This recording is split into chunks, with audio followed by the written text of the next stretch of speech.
নমস্কার। বেঙ্গল ফিল্ম আর্কাইভের অনুষ্ঠান সিনেমা খাতা হলদে পাতা নিয়ে আবার ফিরে এলাম আমি সৌম্য। আপনারা যারা আমাদের আগের এপিসোডগুলো দেখেছেন তারা জানেন যে পুরনো সিনেমার বই এবং পত্রপত্রিকা থেকে কিছু বাছাই করা লেখা আমি আপনাদের পড়ে শোনাই। আজকে যেই লেখাটি আমি আপনাদের পড়ে শোনাবো সেটি অতীত দিনের অভিনেত্রী বনানী চৌধুরীর লেখা। বাংলা ছায়াচিত্র শিল্পে নতুনদের বাধা বিপত্তি নামে এই লেখাটি ১৩৫৪ সালের শারদীয়া রূপমঞ্চ পত্রিকায় বেরিয়েছিল।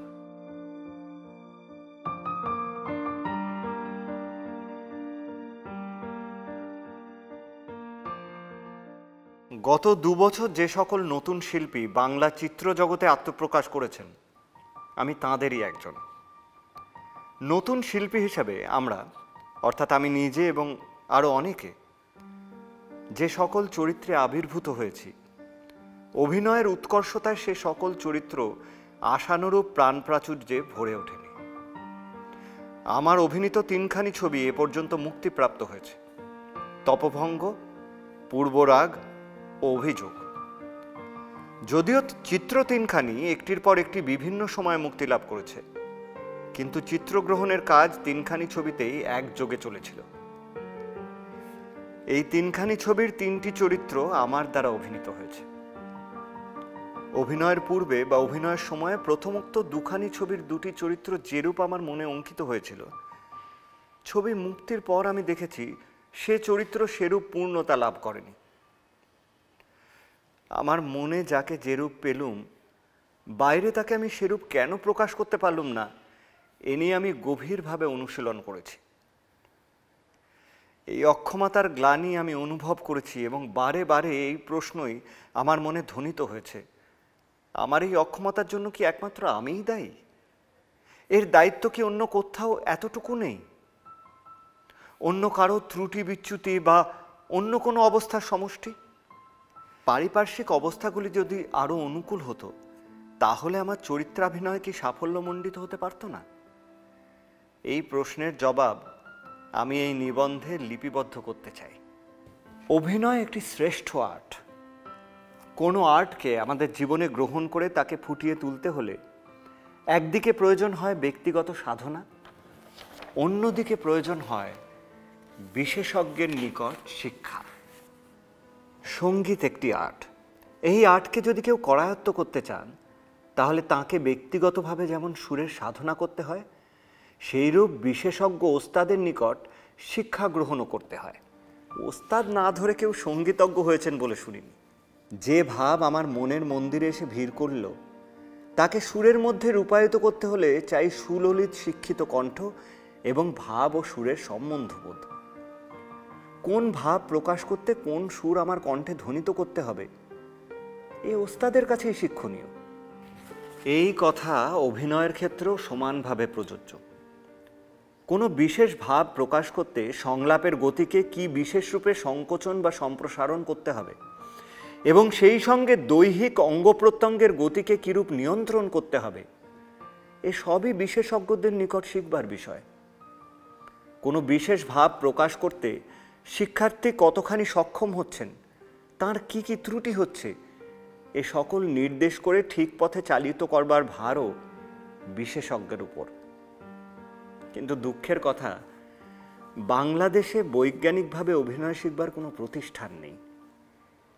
ফলে ছায়াচিত্র রূপ একটি বৈজ্ঞানিক শিল্পে অভিনেতা বা অভিনেত্রী রূপে যখন আমরা যোগদান করি, তখন অভিনয় সম্বন্ধে কোনো শিক্ষারই বালাই আমাদের থাকে না।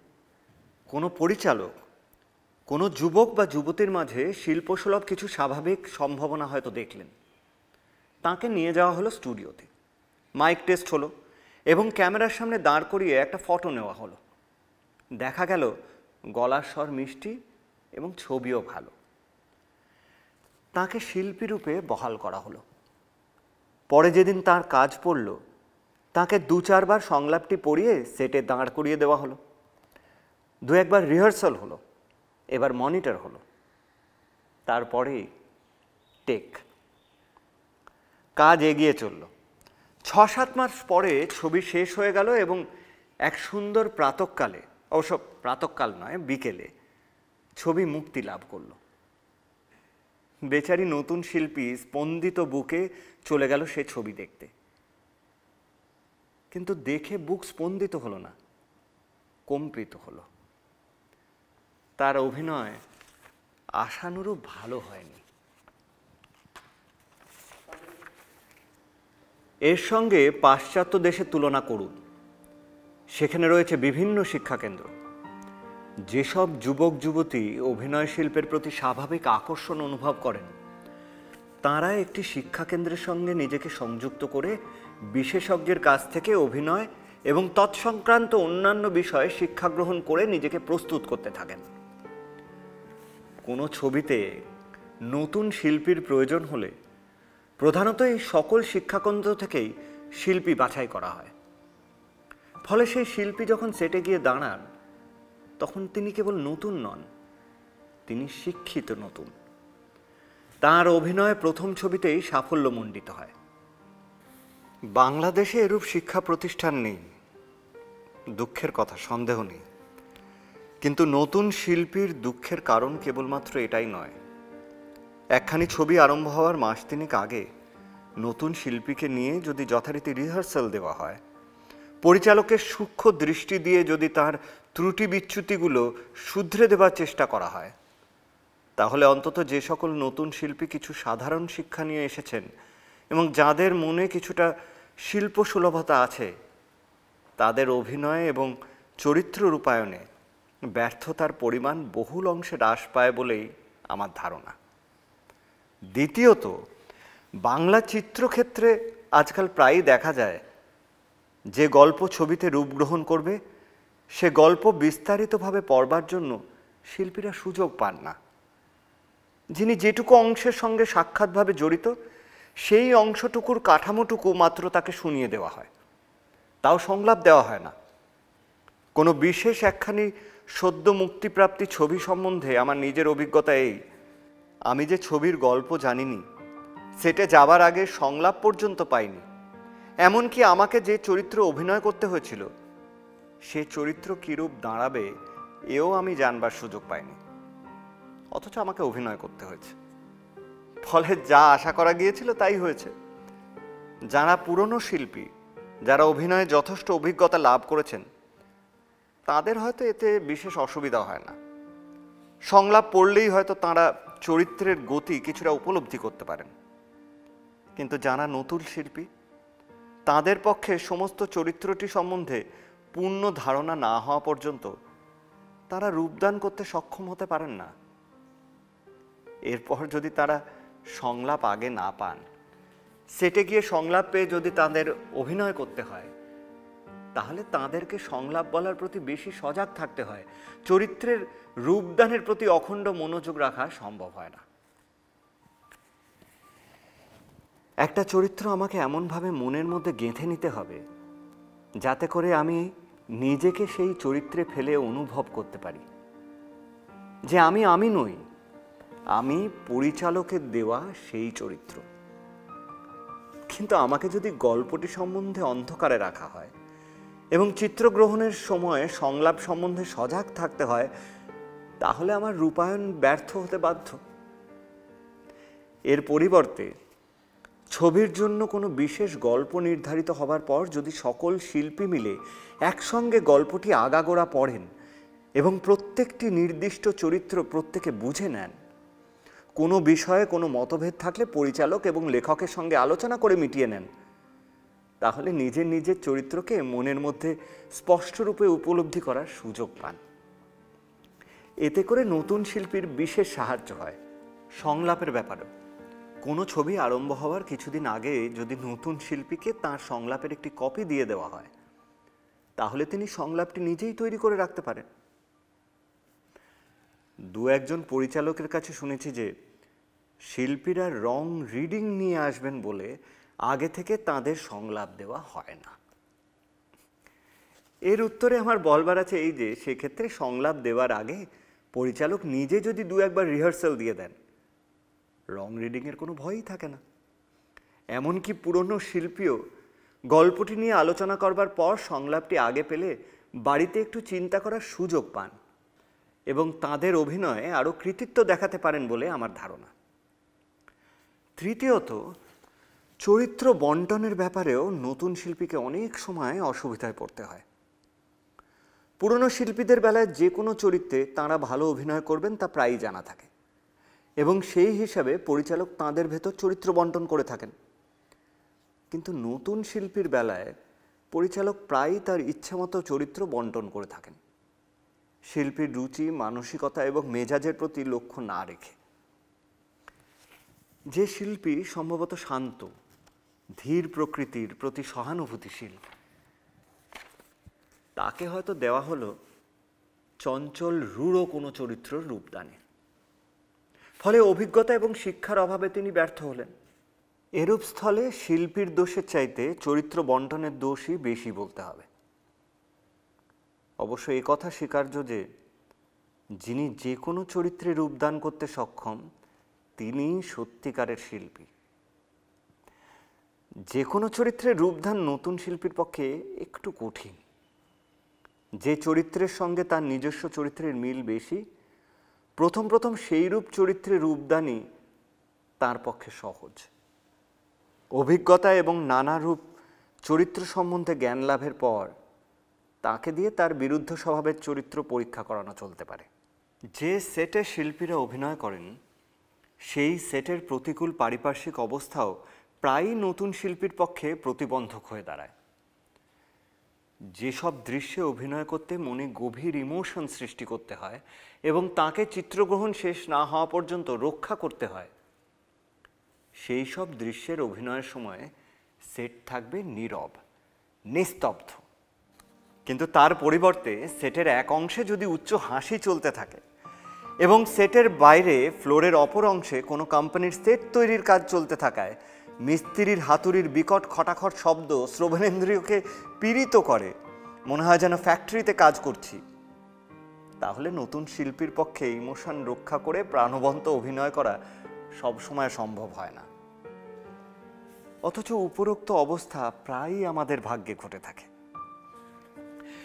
এ পর্যন্ত আমি নতুন শিল্পীর প্রত্যক্ষ অসুবিধাগুলির কয়েকটি সম্বন্ধেই বলেছি। এদের সাফল্যের পথে কিছু পরোক্ষ বাধাও আছে। গল্পের দুর্বলতা এবং অনিপুণ পরিচালনা ছবির সাফল্যের পক্ষে বহুল পরিমাণে দায়ী থাকে। গল্প যদি ভালো হয়, দর্শকের মনকে অভিভূত করার মতো সম্পদ যদি গল্পে থাকে, তাহলে দু এক ক্ষেত্রে অভিনয় ভালো না হলেও দর্শক তাকে গ্রহণ করেন এবং যে সকল নতুন শিল্পী সেই ছবিতে অভিনয় করেন, গল্পের নিজস্বতার জোরে তাঁরা দর্শক মনের কাছে স্মরণীয় হয়ে থাকেন। কিন্তু গল্পের কাঠামো যদি দুর্বল হয়, অসামঞ্জস্যতায় ভরা থাকে এবং সংলাপ যদি জোরালো না হয়, তাহলে সে গল্প দর্শক মনে রেখাপাত করতে পারে না, ফলে ছবি মার খায়। এবং যে সকল নতুন শিল্পী সে ছবিতে কাজ করেন, অভিনয় ভালো করলেও তাদের মার খেতে হয়। সর্বোপরি আসে পরিচালনার কথা। পরিচালনা ছবির প্রাণ বললেও অত্যুক্তি হয় না। ধরুন হাওড়া ব্রিজ তৈরি হচ্ছে, ব্রিজ তৈরির মাল মশলা সব ভালো, কিন্তু চিফ ইঞ্জিনিয়ার যাঁর পরিচালনায় ব্রিজ তৈরি হচ্ছে তিনি হুকুম করলেন ভারসাম্য রক্ষার জন্য ব্রিজের মধ্যস্থলে খুব পাতলা লোহা বল্টু দিতে হবে। ব্রিজ তৈরি হল, কিন্তু একখানি মাল বোঝাই মোটর লরি পার হতে গিয়ে ব্রিজ মাঝখান থেকে ভেঙে পড়ল। ছবির পরিচালনার ব্যাপারেও ঠিক একই সত্য কাজ করতে দেখা যায়। ভালো গল্প, শ্রেষ্ঠ শিল্পীরা অভিনয় করলেন, কিন্তু ছবি দাঁড়ালো না পরিচালনার দোষে। যে চরিত্র যেভাবে ফুটে উঠে সার্থক হবে এবং দর্শক মনকে অভিভূত করবে, সে চরিত্র রূপ পেল না। অভিনেতার সুন্দর অভিনয় ব্যর্থ হলো এবং সে চরিত্র দর্শকের সহানুভূতিও পেল না। পুরনো শিল্পীর পক্ষে দু একখানা ছবির ব্যর্থতা কিছু যায় আসে না, কেননা অভিনয় শিল্পে তার স্থান পূর্বেই নির্দিষ্ট হয়ে গেছে। কিন্তু নতুন শিল্পী যিনি ওই ছবিকে ভিত্তি করে দাঁড়াবেন, সে ছবির ব্যর্থতা তার শিল্প জীবনের উন্নতির পথে রূঢ় আঘাতের মতো বেজে ওঠে। অথচ সে ব্যর্থতার দায়িত্ব কিন্তু তাঁর ছিল না, সে দায়িত্ব ছিল পরিচালনার। যে সকল নতুন শিল্পী তাদের শিল্প জীবনের প্রারম্ভে সহানুভূতিশীল দক্ষ পরিচালকের হাতে প্রস্তুত হবার সৌভাগ্য পেয়েছেন, তাদের উজ্জ্বল ভবিষ্যতের শঙ্খধ্বনি অল্প দিনেই শোনা গেছে। কিন্তু যে সকল দুর্ভাগা শিল্পী তা পাননি, শিল্প জগতে তাদের স্থান করে নিতে অশেষ সাধনা এবং নিষ্ঠা নিয়ে অগ্রগতির দুর্গম পথে চলতে হয়েছে। শ্রী পার্থিব পূর্বরাগের সমালোচনা প্রসঙ্গে আমাকে তথা সমস্ত নতুন শিল্পীকে যে কতগুলি কথা বলেছেন, তার জন্য নতুন শিল্পীদের পক্ষ থেকে আমি তাকে অশেষ ধন্যবাদ জানাব। তিনি বলেছেন, অভিনয় শিক্ষা দেওয়ার কোনো ব্যবস্থাই নেই, কর্তৃপক্ষও কোনো দৃষ্টি দেন না, কিন্তু এই বাধা বিঘ্নের ভেতর দিয়ে আজকে যারা অভিনয় জগতে প্রতিষ্ঠা অর্জন করেছেন তাঁদেরও এগিয়ে আসতে হয়েছে। যা নেই তার জন্য হুতাশ করলে চলবে না, তার আশায় বসে থাকলে চলবে না। প্রত্যেক শিল্পীকে ব্যক্তিগতভাবে নিজস্ব অধ্যাবসায় দ্বারা নিজের দুর্বলতা শুধরে নিতে হবে, ইত্যাদি। তার এই শুভেচ্ছার বাণী আমি আন্তরিকভাবে গ্রহণ করছি।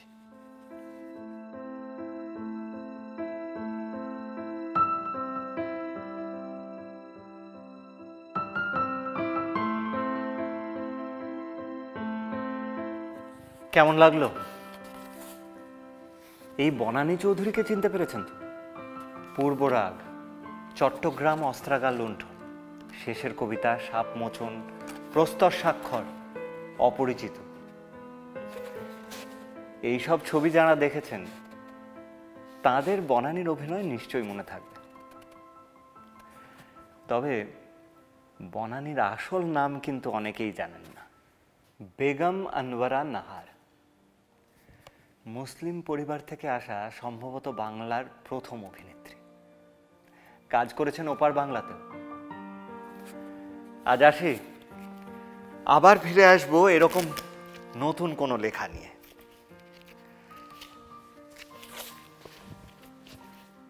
আপনাদের এই অনুষ্ঠানটি কেমন লাগলো সেটা জানাবেন। আর বিএফএ অর্থাৎ বেঙ্গল ফিল্ম আর্কাইভের ইউটিউব চ্যানেলটি সাবস্ক্রাইব করতে ভুলবেন না। ধন্যবাদ।